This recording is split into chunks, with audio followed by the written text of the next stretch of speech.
It's a bright, sunny day, with a brilliant indigo sky. Clouds that swirl and twist like pillowy ropes turn the sky into an ever-changing display of miraculous shape and movement. Glittering through the plumes flutters a flock of starlings, as they careen among the cloudy obstacles with a wave-like synchronicity. One of the birds breaks away from the flock, descending down towards the dense forest canopy that extends in all directions, wrapping everything in a wash of green. As it descends in a jaunty spiral, the starling begins heading towards a tall figure extending out of the trees, an ivory-white tower with a distinct dome on top. The tower dwarfs the dozens of other structures around it, elegantly crafted tree houses whose vaulted roofs can only just escape the top of the canopy. The sound of a busy but unseen civilization here in the living wood echoes up through the trees, but the starling continues on course to the tower, finding entry in a small stone window beneath the dome. Inside, the starling takes perch on a weathered scroll rack naturally adorned with invasive vines that have made the structure home. The room is circular, taking up the entire top level of the tower, and extends up to include the dome. Large shutters divide the dome into sections and appear to be able to be opened or closed in various combinations, providing a number of different points of view of the bizarre sky. Druidic symbols are carved into measured points along the walls, worn thin with age.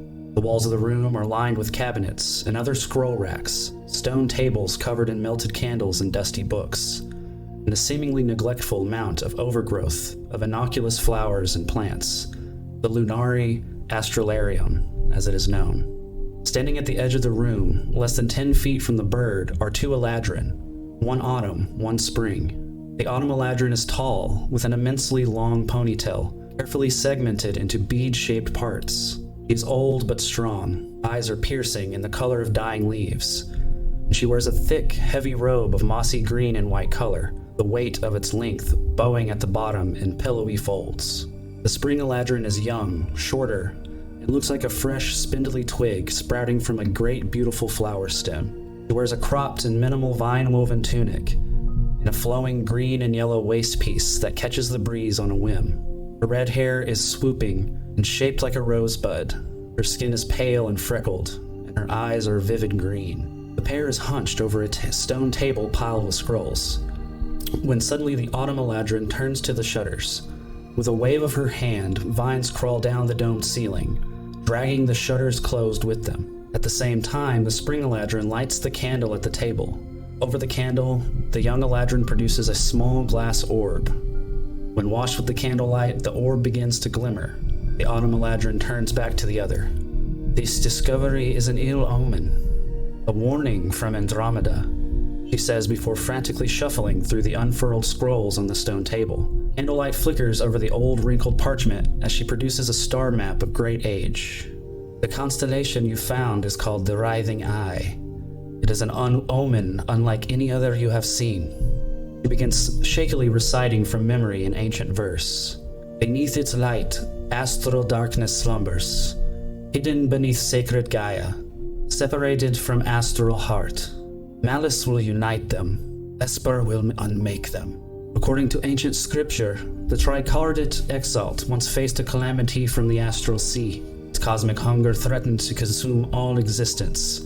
So Atithene created a weapon, using her followers as the catalyst. He granted a druidic society of the Uri the ability to call forth powerful aspects of the gods in times of need. By this gift, these Uri unlocked the means in which to destroy this evil. They succeeded and have lived in peace ever since, until now. If your interpretations of the stars is true, Bolia stirs from its slumber, and we must be their first line of defense. She looks at the young Eladrin. "You must journey to sacred Gaia and warn the Uri of this threat." As she speaks, the older woman walks to a locked display case, produces a small, bizarre wooden key, and opens the case. From within, she carefully removes an aged scroll with platinum bindings. The spring Eladrin releases a gasp, for she knows the significance of this item. "The convergence key will guide you there. Once your mission is complete, the Uri can send you back." She looks at the spring Eladrin with a stern glance as she offers it to her. "Why me? This was your discovery, young one. Wouldn't it be wiser to send someone much older, much stronger?" "I believe this path was laid before you. and only you can decide where it ends. Yuri, what if they don't accept me? What if they don't take me seriously? It is their calling from the goddess. Take you serious. If I must, I shall. I do, yeah. Take the scroll. He nods deeply and offers you a warm, guiding smile. He says, hold true to your quest, but embrace the world around you. You'll have so much more to learn. Days later, the Spring Eladrin uses the scroll, sending her to travel amidst the stars and through the cosmos in what feels like an instant, on course to the world of Gaia, flying among a current of stardust. The last thing she recalls, satisfying popping sound, and a sudden and jarring increase in speed as she whites out from the stream. Welcome to Persephone's Tavern.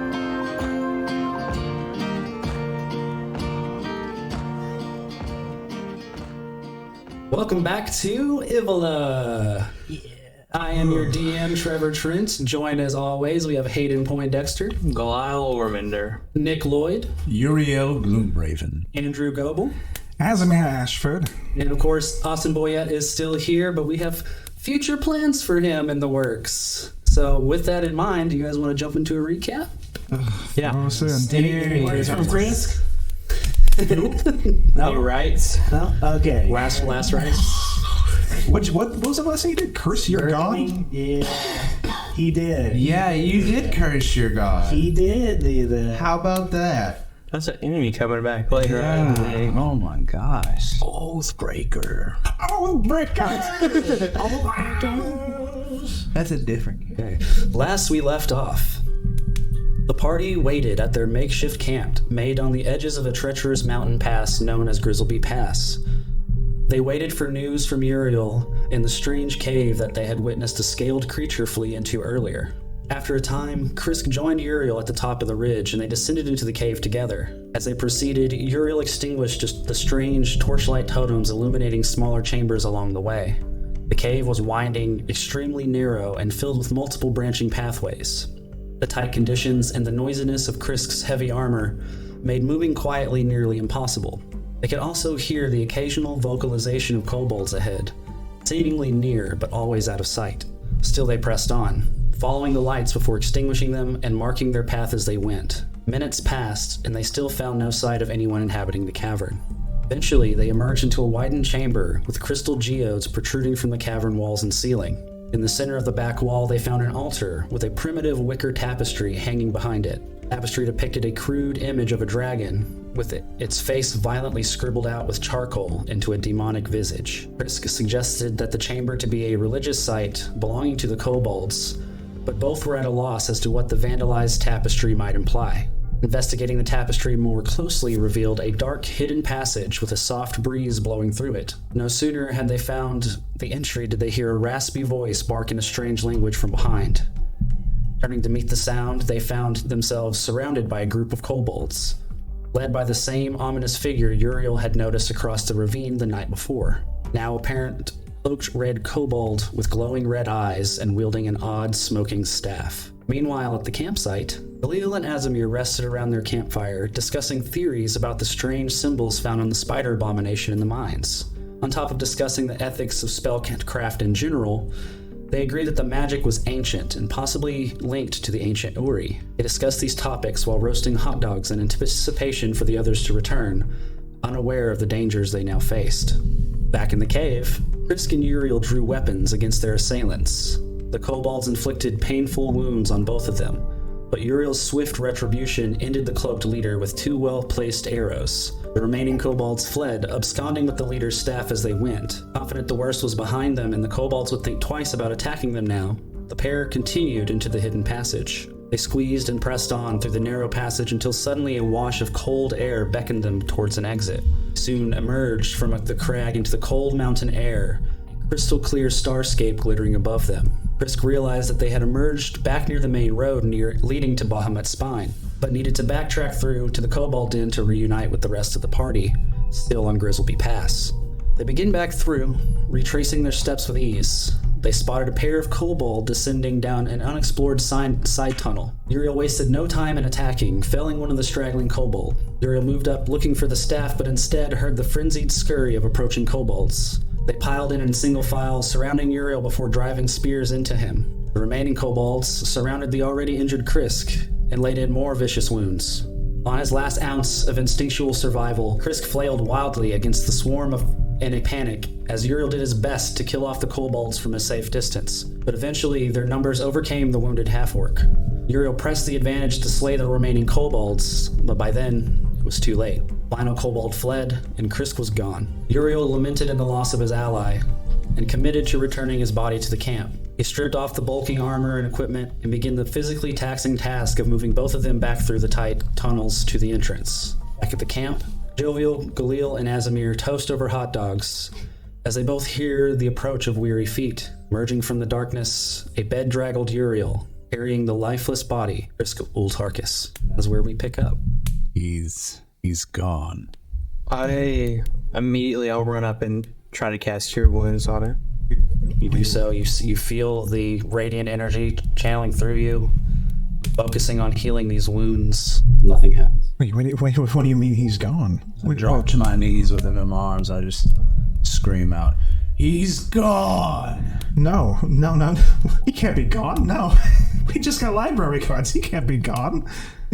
It's the curse. It's my curse. We were cursed ever before we stepped into these hills. No, not what to say. I only wish I could have been strong enough to finish the kobolds in time. It was just a scouting mission. You were just going to go look and come back. What happened? We did more than just look. Why don't you come back and get us? Fantastic question. Like, where's all of his things?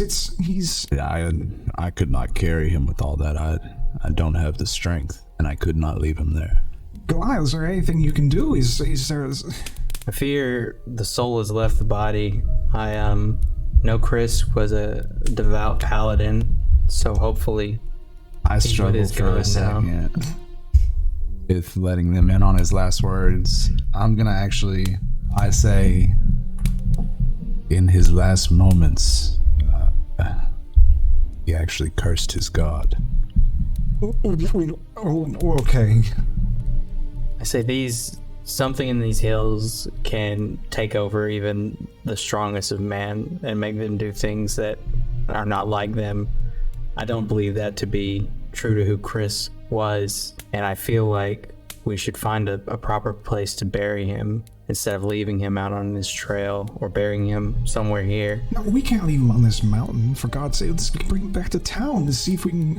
Yeah, I mean, we could double go back and go back to the chapel, and I'm sure we could find a place to bury him there. If we push on to Bahamut's Spine, I don't know what the state of things there is. I don't know if there's a chapel even standing still. I haven't been back in 300 years, but I don't think everything I've seen so far bodes well for any sort of civilization up there. Yuriael, you were his closest traveling companion. What do you think we should do with his corpse? I don't know too much about his homeland other than they were half-orcs, and he had a political struggle for sure.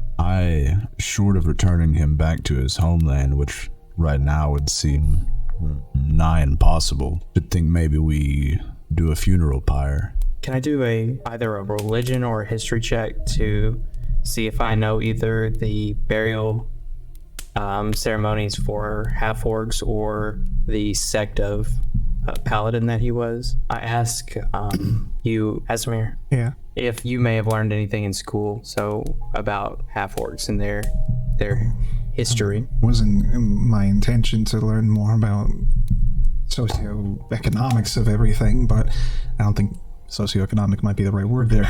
But Just socio. just socio. Yeah. I mean, I suppose I got Maybe nothing. just roll a check and do a search of your brain. Maybe let me go through my Rolodex real quick. Well, I was Look up paladin. It sounded like his character was going to say something, but he never did. Just like always. Roll a history check. Yeah. It's 12 plus I got history. 13 on religion. That's 18. Okay. I really want to put Austin on the spot. No. Have you tell him what your half-orcs tradition is for getting rid of bodies. Well, The half orcs. As far as like not connected to the paladins of the Border Watch, like what the tribe would do with them. Well, normally there would be a different approach for a non-quote-unquote royalty member, but to the son of a previous tribeswoman, the clan leader, they have a special family burial grounds for those people. However, paladin aspect of it, unless you had an answer for it, the ones that were working on the wall, at least, I figured they would have just cast them over the wall into the orc thing. I was going to say they might burn the bodies, but I mean, well, that's the least civil thing about their whole job, which their whole job is shit anyway. It's like just fighting off random atrocities that would want to come into the sacred realm of the Tricordian. But I mean, yeah, they can't do that anymore, so they just cast them down the bad side of the wall. That's what I was thinking, at least. okay. Well, you know quite a bit about that history. Now the real question is, how much did Krisk tell Yuriael about all that? I would say it probably hadn't come up because Krisk never for a moment thought that this trip would be the end of it. In fact, he had even demeaned it so much as just to acquire some scars and then go back home. Yeah. So death, I would assume, never came up once. Not his death, at least. Drew, you would know he was royalty. That he knew. As per custom, he has a family burial ground probably in his home country. I think Yuriael is right. There's no way we can make it all the way north of the wall in time. I don't even know the magic that could preserve this body. I do know that there are clerics that could preserve this body for long enough to make it there, but I don't have those capabilities. I know Chris was a valiant fighter.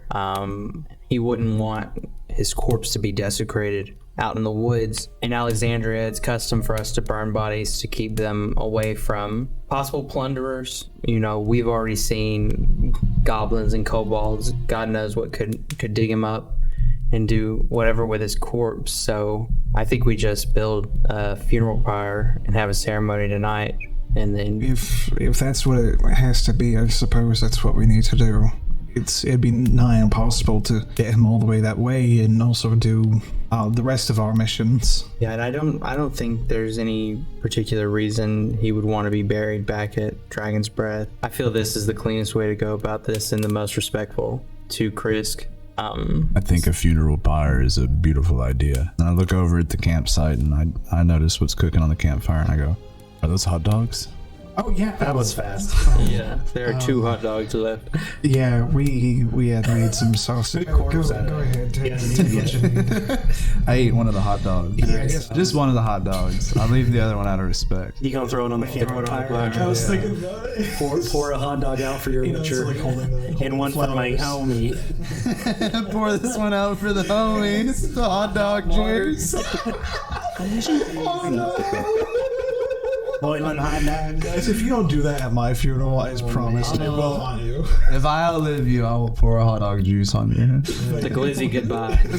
Goodbye. Like during a baptism. That's the name of this episode. Goodbye. Some hot dog juice rolling out. I want to go ahead and start constructing a pyre. Give me, those of you in the party, give me any combination of survival or athletics checks. Yuriael Give me a will number. definitely help with that. You guys work together to gather up some materials. I'm going to let you guys handle that. I'm going to do the ceremony. I got a 16 survival. So that's a natural one. Okay. That doesn't mean it's a failure. It probably just means it's going to take a long time. I want to search around. We're on like a rocky outcrop type of road. Like you're on the edge of a kind of a tall, rocky hill, and there's more rocky hill going I'm just down. looking for a rock about 3 foot by 3 foot with a flat surface on top. Give me a perception check. 12. Easy enough. It takes you a couple minutes, but So as they're collecting the tree limbs and branches, I want to take Krisk's body and sort of prop it up at an angle on what they're building with the stone at the base of his feet, like on the pyre. Like there's a pyre, he's leaned up against it, stone's at his feet. Yeah. I guess if you're going to do like a Yeah. crucifix, you would do like the points of the tricord. Oh yeah. That's good. Yeah. That's what lazy church singers do anyway. I seen that motion right there. Doing the cross. I don't know what shape that is. That's not a cross, brother. That's a check mark. All right, so yeah, it takes about an hour for preparations and getting everything gathered up. After a time, you guys have Krisk prepared. He's laying across this funeral thatch pyre that you guys have made, and it's cobbled together with sparse materials on this mountainside, but you've got it to enough that you feel like everything should burn appropriately. I am, a ceremony here where I'm just looking at the connections between dwarfs and half-orcs and how different they are, but in the end they're both sort of, tribal mountain people. So I'm sort of leaning more into my dwarvish heritage on this, sermon. At the end, I culminate just by saying, that I want my god to bless his corpse and make sure that he has a safe passage on to meet his god. And then I want to cast Searing Smite on my hammer. And then as the flames lick up the hilt of the hammer and sort of coalesce at the big top of it, I want to bring it down and strike the stone that I set there and just spark off onto the pyre with it. You guys all watch as this dwarven cleric begins very earnestly working on this ceremony. Nothing seems over the top, it's all very respectful. As he prepares, he grabs his hammer, and then there's almost this surge of sudden violence. As the flames are coming to lick up into the fire already, he slams down and sprays sparks all over Krisk's body, and you see it begins to ignite little embers all throughout the thatch. Slowly the fire begins to billow up, and the force of that sends sprays of sparks billowing up into the air. And you guys have a moment as you see that the fire soon overtakes him, and all you see is flame. As the smoke billows up from the fire, I look back, recall the black smoke that crept up the mountain and did so much damage to my home, and I have to warn my two fellow party members that if they do choose to follow me to Bahamut's spine, that this fate could be their own. Oh, we've made it this far. No adventure is without peril. Yes, I didn't know you long, but I knew you well. Say we get some sleep if we can and get out of here. There's nothing here for us but death and kobolds. I just want to point out that I've never once in my D&D career seen more head shaking than in that recast. It's just rough. You always think of a better strategy the second time through. Yuriael, do you know where where you might have left his blade? Deep in the cave. I could retrieve it, but I mean, is it really necessary? Fuck, no. Yeah. We're not going back in there. Not after this. Slowly moving away from the pyre, letting it burn its course, you all suddenly see a flash of bright light in the night sky, directly above where the smoke is billowing up in this spiral into the sky. Bear in mind, it's dark, so when I say you see smoke billowing, you're really just seeing the silhouette of smoke billowing and blotting out parts of the stars. And among that flittering smoke that's creating that silhouette, you see just a bit of light escape through the center of it. It appears as if a singular star in the sky is flickering, brighter and brighter, the center of a horizontal beam of light. Suddenly, the light begins to descend. Slowly at first, this pulsating star crawls down the starscape before it begins to accelerate, dragging a small trail of radiant stardust in its wake. Sight is mesmerizing, but before long, the distinctive glow begins to enlarge, falling faster and faster. Meteorites, shooting star. For a moment, there is no doubt the light heading straight towards you. Within just a couple of seconds, you all watch as the approaching light veers off its apparent course and rockets down to the ground. Your gaze follows the trail as it explodes into a grove at the bottom of the hill, less than a mile from you. A flash of light bursts like a sun that strobes until it fades, a vague plume of smoke rising from the impact. Seconds before the rumble of the impact ricocheted up the heights to your ears. My gods, they sent him back! Hurry! So what the fuck was that? Oh my god, that was so close to us. We gotta go see what that is. You kidding me? That is danger. That is a red flag. That is Krisk. That has gotta be Krisk. Look, I want to believe that as much as I want to. That it is Krisk. What a beautiful ceremony, by the way. Uriael is already gone. Yeah, I grab my hammer and I pursue behind Yuriael. I cannot believe I'm doing this. Okay. All right, Hazimir trailing behind, you follow the smoldering glow flittering through the darkened forest at the bottom of the foothills. You near the impact site of the meteor, and as you do, you see a cleared swath of collapsed trees, cleaved by a 20-foot long scar through the ground, ending in a mounded crater at the end. The only light in the area is smoldering embers on the ground, providing just the faintest glow of light. Through the smoke, you see a flickering radiant light glimmering in the center of the crater. You guys want to come out again and do it? How large is- go down there? How large is the light? The mounted up area is probably like 20 by 20, kind of pushed up into like a corner of a burn. But the light itself is, it's glowing real bright, but the glow is only about 10 feet in diameter. Sneak up to it. You stealth check.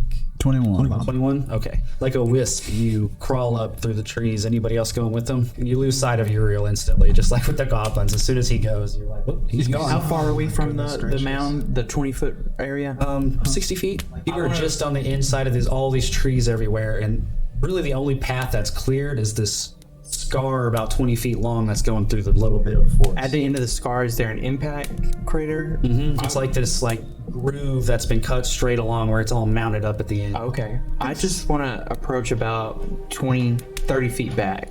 So go 30 feet forward, but watch what Uriel's going to do. Okay. Okay, and I follow behind Glial. You guys are just walking, right? You're not going to sneak up. All right, so you guys move up a little bit, about halfway up there. Yuriel is a little bit ahead of you, sneaking. So Galil and Asmir are having trouble really seeing what is on that glittering radiant light. Yuriel, as you get closer, eyes begin to adjust to the blinding, humming glow, feeling a humanoid form inside. After a time, the light dims, and you see a beautiful young woman before you. She is unconscious, and wisps of smoke rise from her form. She otherwise seems completely unharmed. She would seem an elf by your eyes, if not for her stark, rosebud-shaped red hair. Clothing is simple, made of natural floral materials. In one of her hands, you see a small crystal ball, a visible sort of vortex of stars that are swirling inside like a swarm of bees. They're still channeling some residual magic. After a moment, the woman begins to wake.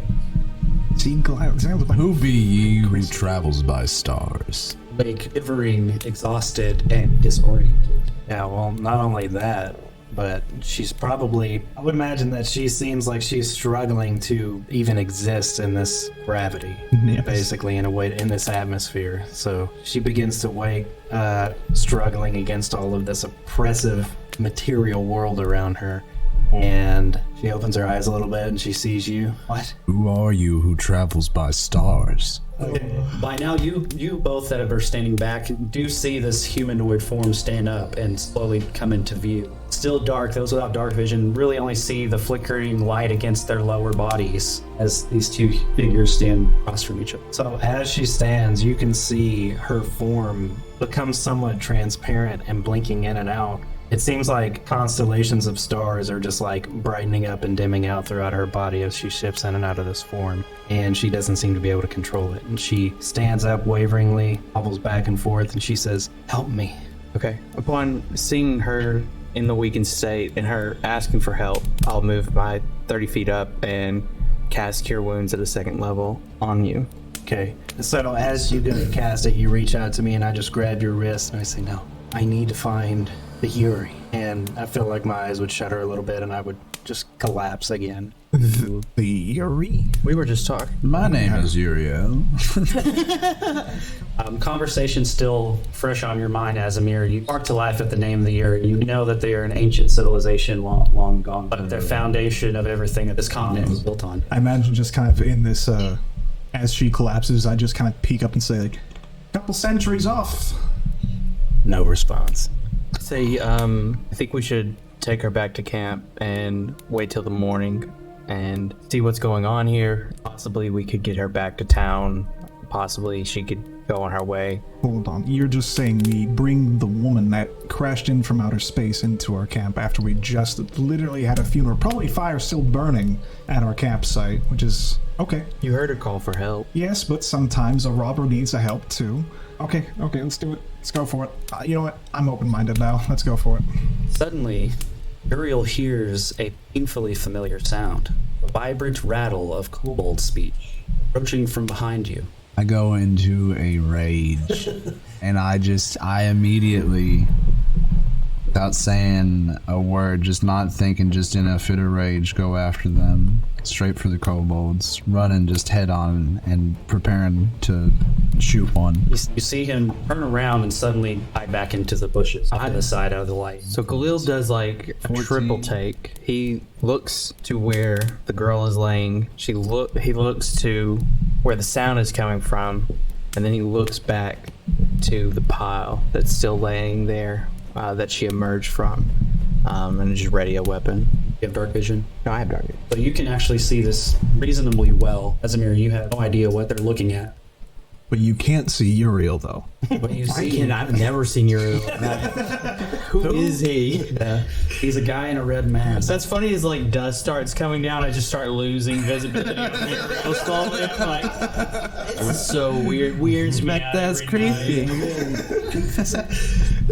Yeah, I don't know if he's gone by tomorrow. It's anyways, those of you that are looking see a group of kobolds led by the winged kobold that first fled the encounter you guys had in the cave. You see that it is holding the staff from the cloaked one that you guys killed.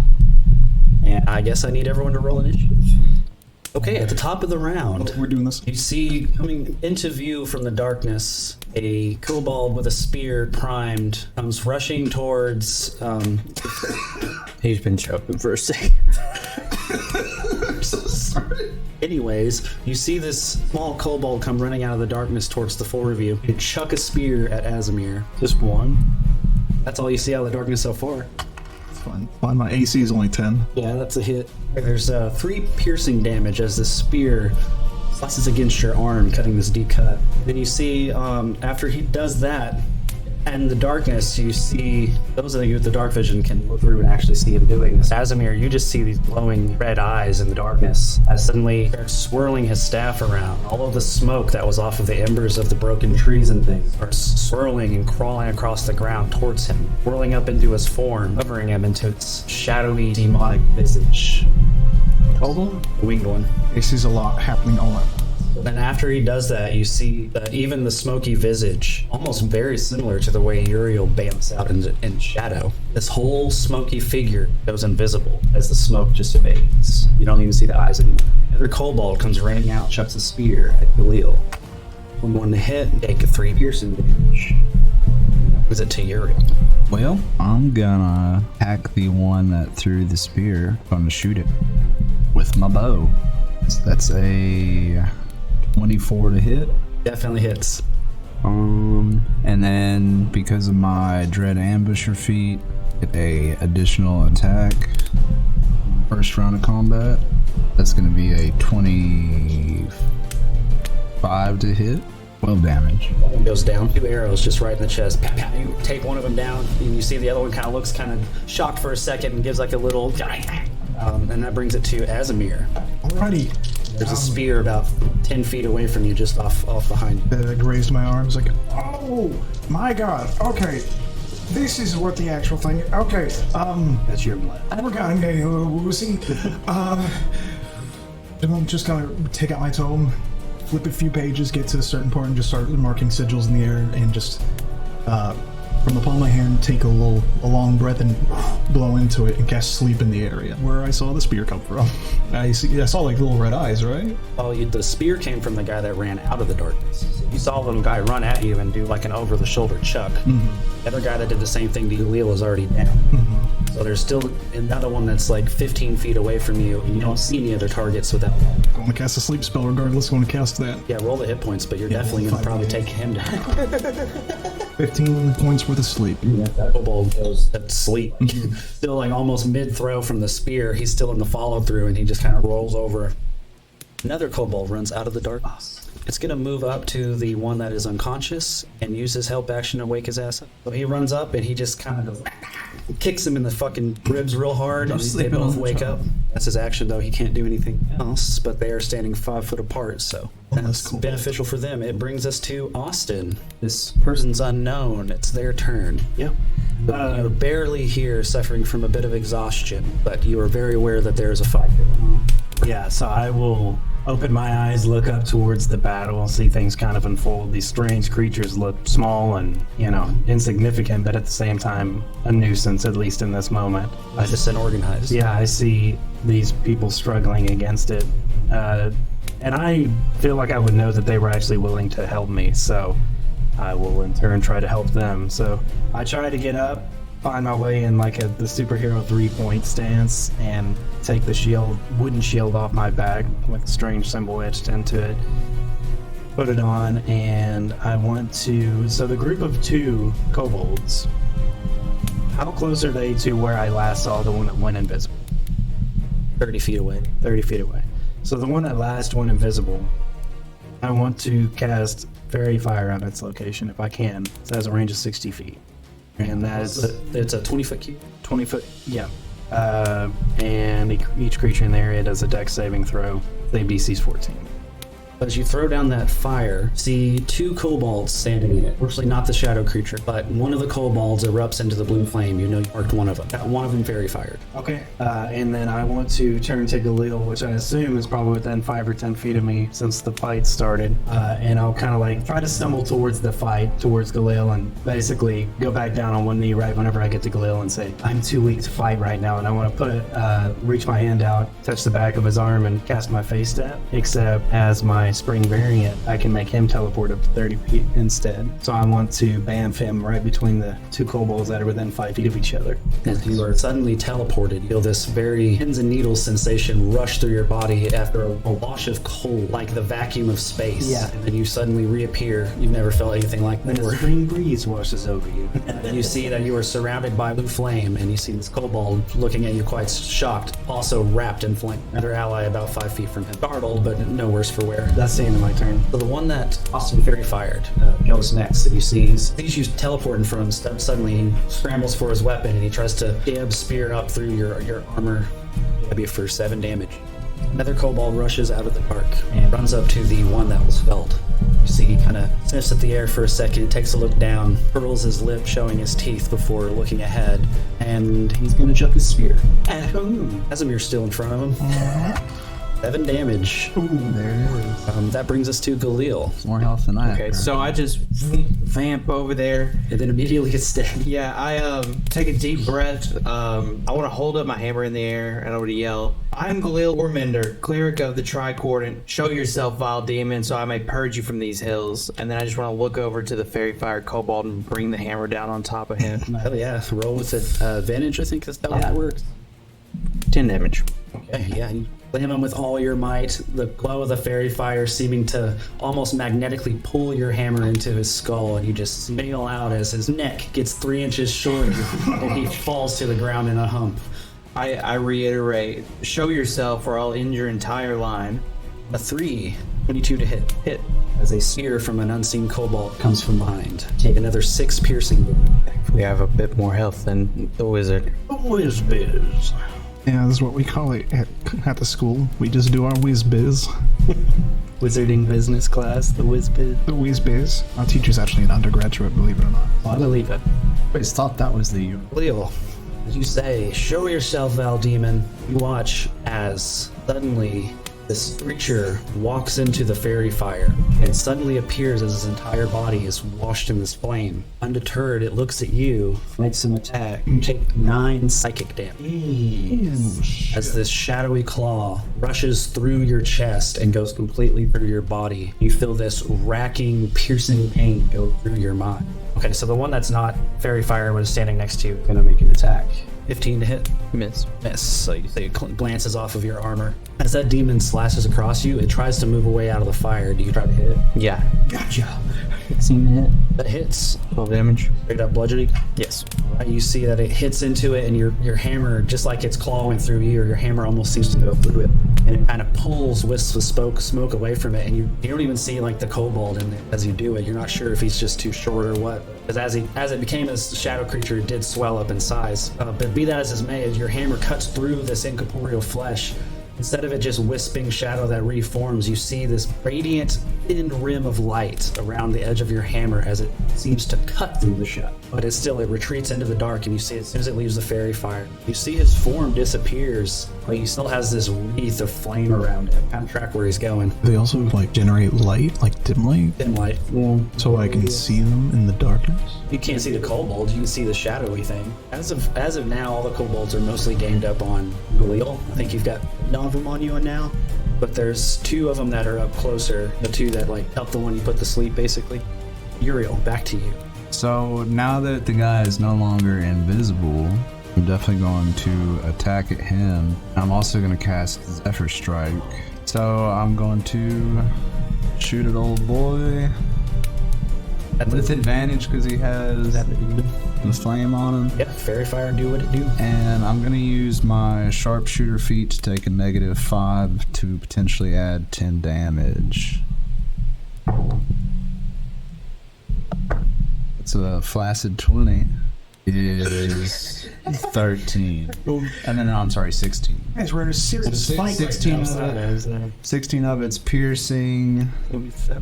7 of it is force damage. But then I just sidestep 30 feet, kind of like backing away, but also to the left. Okay. Are you trying to get further away from the light sources, or Just stay out of range of the spears and stuff. okay? So within Getting, range. like further back towards the crash pile, basically. Yeah, basically just stay at range. All right. So on the not on a one, Cobalt one moves away from the guy that he woke up and makes a run towards you, Austin. Oh, sure. I'm gonna try to jam you with 17 to hit, Yes. and then it's your turn. I will cast Healing Spirit and put it next to Galil, as long as he's within 60 feet, which I'm pretty sure I vamped him 30 feet, so he should be. And whenever it first gets near him, I get to give him a d6 of HP. So 4 HP for Galil. And I guess at the start of his turn, he'll also get it. And I will also cast Cantrip Primal Savagery to sharpen my teeth and attempt to bite the kobold that is in front of me. A little bit of primal rage there. Oh, that was bad. So, I guess it passed. I just get him to think about being right in my face. And then I Kind of was, slobber on him. yeah, I was just kind of put up my shield and try to hide behind it. I'm still in like the 3-point stance, just focusing on defense at this point. And I'll end my turn. Casimir doesn't have the spear because he threw it. Yeah. So he runs up and he just tries to rake you with his claws. He might crit. 13. It's a 10. Beats a 10. Okay, 3 slashing damage. Gotcha. Khalil. You regain another 2 HP. Which is good because you were surrounded by 3 of these little kobolds. How far in front of me is the smoke one? About 30 feet. He retreated back a ways and looked like he was going to try to like circle back around, but wasn't able to hide. I'll just look at him and hold out my hammer and cast Toll the Dead. 20. So it'll be my turn. That's back to Uriel now. As the kobolds are still swarming around Khalil, and this demon seems intent on trying to attack him, but he's standing his ground thanks to this healing magic that this newcomer has cast. You see there's this fairy fire going on over there that she created, and there's also this like flittering radiant light inside that seems to be giving Galil more vigor.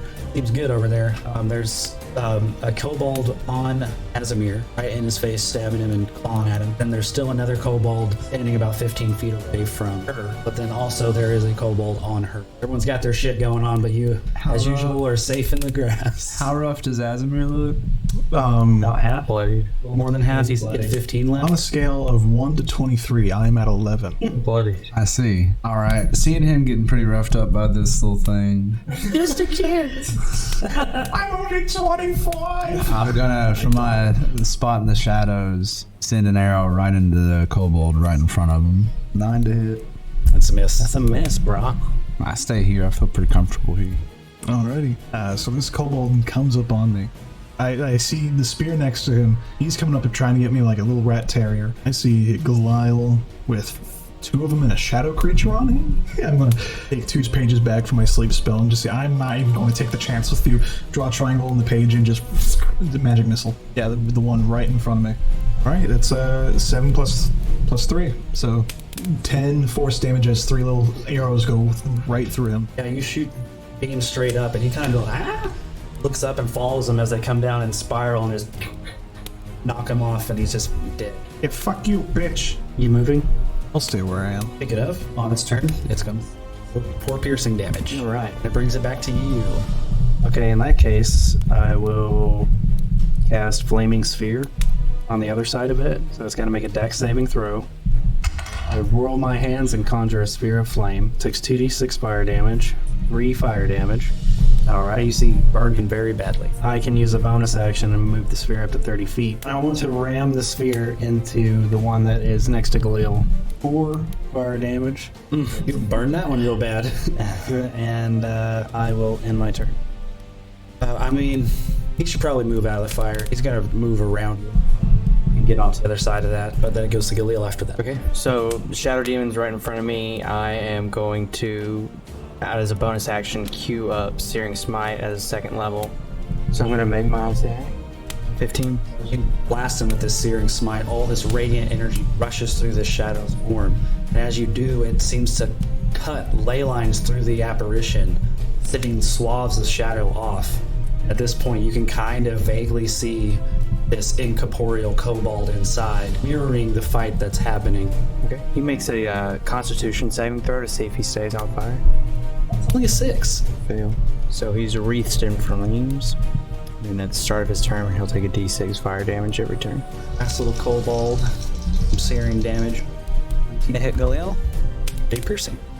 Back to the shell. At this point, it is just fighting with frenzy and miss wildly as it swings its claw over you, and your dwarven physique, you just duck under. He means you're short. Yeah. And that brings it to Yuriael. Once again, I would like to introduce my arrow to this shadowy Cobalt.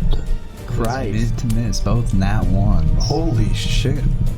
Casimir, back to you. So after that, the whole fiasco with the Cobalt in front of me, he's dead, exploded. I'm going to shift my attention over to Galil's little predicament going on over there. And in an attempt to preserve a little bit of my own energy, I'm just going to cast Shield Touch and reach my hand out, trying to get one of the extra Cobalts around him, possibly one that's wreathed by the fairy fire. 12. It's a miss. Yeah.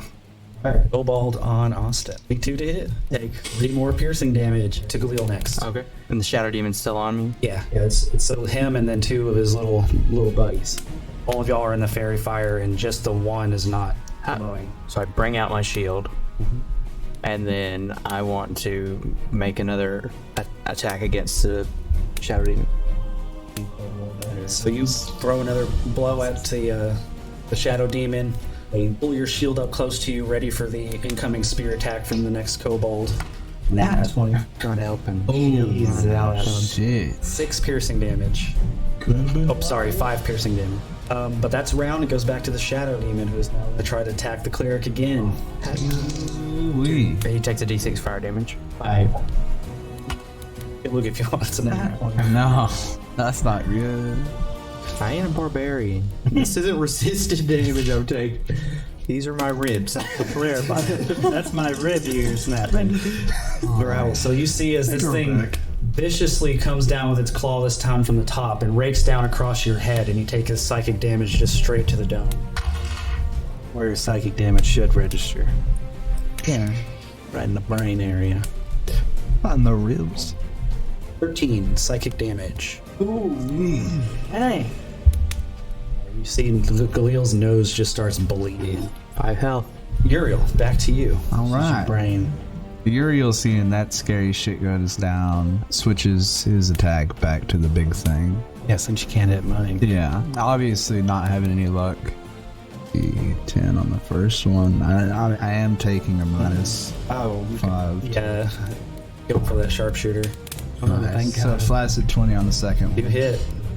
Well, it took 1 force damage, and it took 19 piercing. Zephyr Strike goes right through him. You see, like, as the arrow help than I thought he had. arrow kind of flies through its chest, but it's like it almost releases the force damage into it as like a backlash as it goes through. You see the arrow zips through its form incorporeal, and then all the force damage fires back at it like a shotgun, and you see smoke just blast out of its chest. And it kind of reels in agony for a moment as it regains temperature. And we go back to Azamir. Oh man. I'm going to go back to my book and use this. So I'll launch out my hand one more time, cast Magic Missile. I'm going to be launching it at the Shadow Demon. 3d4 plus 3. 9 force damage. Blast it with these missiles, and more chunks of smoke come off of it. As you do, its eyes look to you, and it almost seems to bend through the smoke as it glares right at you. Gold. Cobalt on you.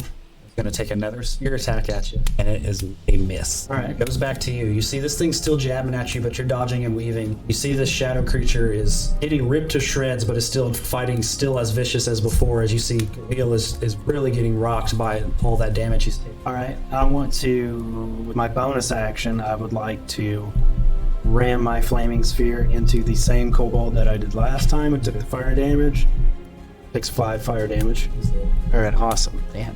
And then I will leave my flaming sphere there to eliminate the area.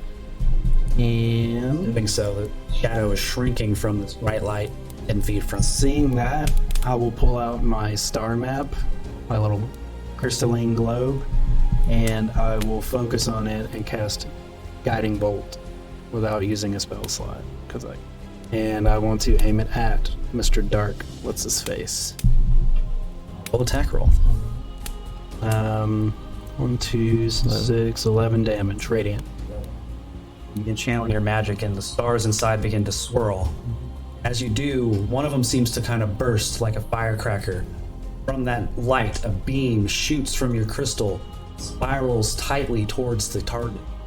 As it impacts, the thing is flooded with light. Your eyes are awash with radiant energy. Awesome. I love it. Basically, I just wanted to kind of like bore into the back of him, and while he's struggling and fighting against it, I just wanted to slowly fill him up with light and then just start bursting out of him in sunbeams before a starry explosion. Very nice. Exactly so. Thing was absolutely decimated by this radiant energy that blasted from your crystal. No advantage on the next attack on him now. What was the playing spell? Yeah, right, exactly. I regret You it. had 2 hit points left, and you dealt 22 damage to him at that attack. That'll do it. I'll leave. The only damage type it was vulnerable to, and you nailed him with So I'm going to finish him off. Very epic. End my turn. All right, awesome. So that brings us to the Cobalt that sees this shadowy visage, and as the shadows dissipate and disappear as the light beams go through it, you see the Cobalt inside. Almost all this light seems to shoot through him as well, and he just falls in a steaming heat, dead. Staff still clutched in his hand. The one, maybe. Now the other kobolds see this happen. They look at you, Galil. They both look at you in a panic. They see the one go down. One of them immediately turns to flee. And bop him. Poppin'. Whack a cobalt. Whack a bolt. Pop it. 5 damage. Goes down. You clock it in the back of the head. I look at the other one. That gives the other one the opportunity to look down at the staff, grab it, and go running off into the wood. Goes 60 feet into the darkness. Leo, whenever he does that, touches the staff. Give me a wisdom save. 15. 15. So you see as you just clobbered this one kobold, and he goes down in a hump, and you look at the other one, and he's already got his hand on it. And as he touches it, you see his entire visage just flash into this winged, smoky form. Just like it did whenever Claudia was working in the forge. Just like it did whenever you just channeled your shackles that time and you started seeing visages. This thing grabs the staff. You see just the flash of this demonic form that almost like not matching the body. Like the body's in mid-movement to grab it and flee, but the shadow looks at you with red eyes as it turns and flees. 25 feet of movement towards him. I've got dark vision. Totally dead. 14. Fail. 2. Still kind of singed from that, you pull the dead and you hear this echo through the forest. If we're out of combat, I don't know if we're in combat, but I'm rushing towards the staff. You haven't seen any other kobolds, so as of now, it seems like the coast is clear. You move up and you see this normal dead kobold laying there, and there's the staff kind of falling off and rolling to the grass a couple inches from him. Grab it. Is it wood? Yeah. Grab it. Wood. Actually, give me a perception check. 16. So it is largely wood, but at the top of it, it's got this rectangular box-shaped top that goes down along the length of it about halfway, and then these long striations kind of bevel into the edge of the wood, and it's like a staff with a cap that goes almost the whole length of it down, and the cap is made of this dark black metal. With the light of the flaming spear, you don't really even need to check at this point to know it's the same material made that your shackles are made of. And as you grab this spear, you don't see anything, but you do smell the intense, root and stony smell of smoke. Now this cap, you said it goes down through the length of the Kind of. It covers about half of the staff, and then there's these flanges that go off and kind of adorn the edges to a point. That's more for decor. I want to try to snap it over my knee. Try to break it over your knee. Hurts like a son of a... Been there. Hard. Done that. It does hurt. I put it on the ground and I hit it with my hammer. As you throw this hammer down on the ground, line up your shot, come down at it with all your fury, connect about right at that center point where the cap covers over the wooden part, and you see it smashes into it, breaks off the wooden chunk on the bottom, and instantly, uncorking the bottle of something filled with this black smoke, create this explosion of magical darkness that envelops the entire area. A 90-foot radius. The entire forest goes dark with wispy, inky black cloud that you would need to be able to see through magical darkness to see through. Can you do that? I let out a I don't think so. small scream of terror. Appropriately so, as all of you need a wisdom saving throw. You take 12 sacred You take 12 psychic damage being at the epicenter of this blast as smoke just blasts seemingly through you. The rest of you take 6 psychic damage just being in the vicinity of this explosion. 6 cider damage. I fall over unconscious. Oh, well. Landing on the piece of metal. I want to try my best to follow the sound of the flaming sphere, sound of flames that would be put out by it. Easily enough, you close your eyes and you quiet your mind. You've learned over the years not to panic in situations of high stress like this. Even tired, you know to be wary of your own senses. You slow down and you let your imagined ears listen to the forest. Hear the crackle of the embers of your crash site. Distinct swirling sound of your flaming sphere. You have just a general idea of where it is. Okay. I want to make my way over to it until I can almost feel the heat of it. I want to just feel around near my flaming sphere until I find him. You're having trouble finding him. You're searching. Let me make a save in the time. Yeah, go ahead and make it one of your death saves. Pass. Okay, there's 1 success. So I want to cancel my flaming sphere and focus really hard on the sounds of his breathing. I want to yell out, "Keep quiet," and then wait till everything kind of dies down. Identify the sounds of the forest that I'm so used to, even though these creatures are alien and these trees are alien, and try to separate them from the sounds of someone breathing. Shut off the flaming sphere and the forest gets quiet. You don't even hear birds. It's the kind of eerie silence that you expect whenever there's something catastrophic going on in the forest. You listen and you vaguely hear the sound of Galil choking like he's choking on smoke.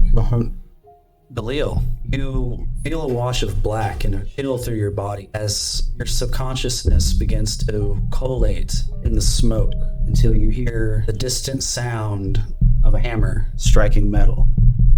Tink, tink, tink.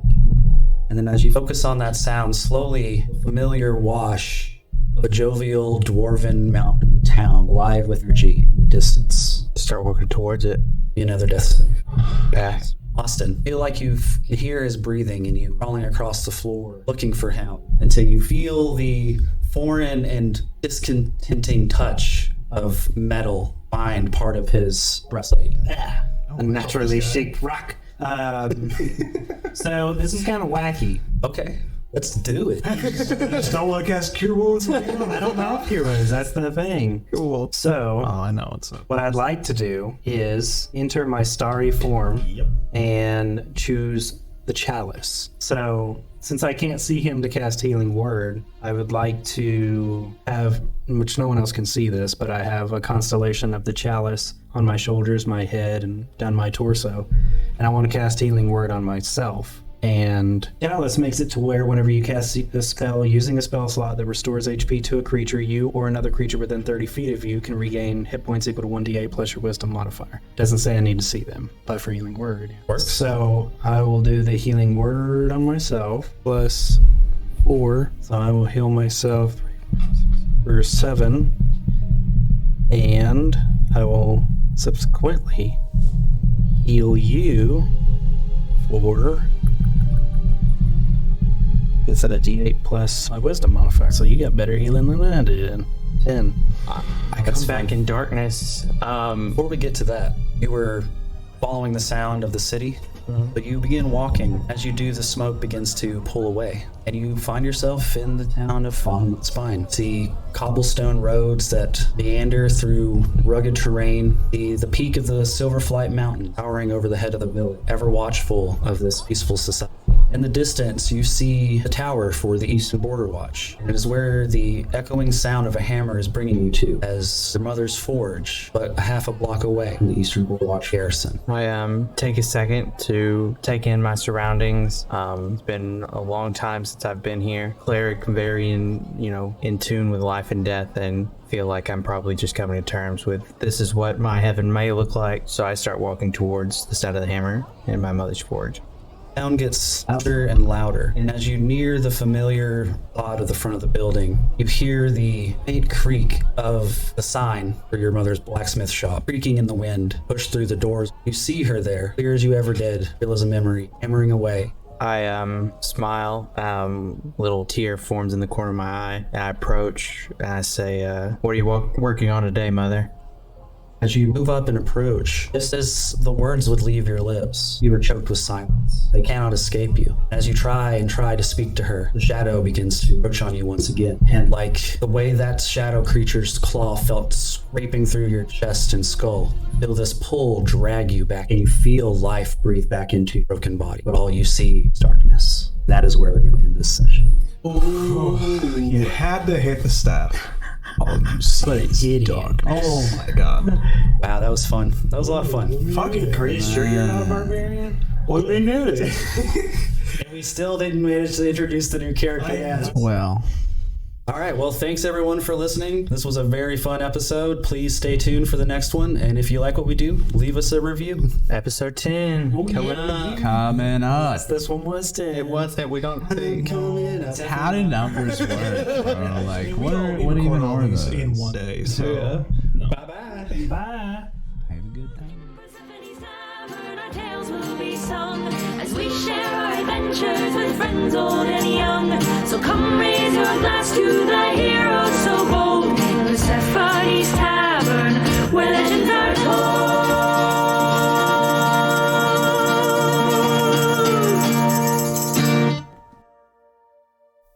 It's the end of the show, which means it's time to take a look at our bounty board.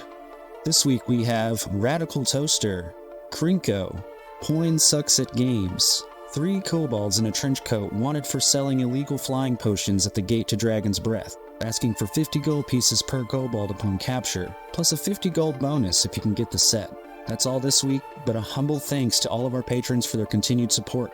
If you would like to support the show and hear your name on the bounty board, find us at patreon.com/Persephone's Tavern to learn more. Thanks guys, see you next time.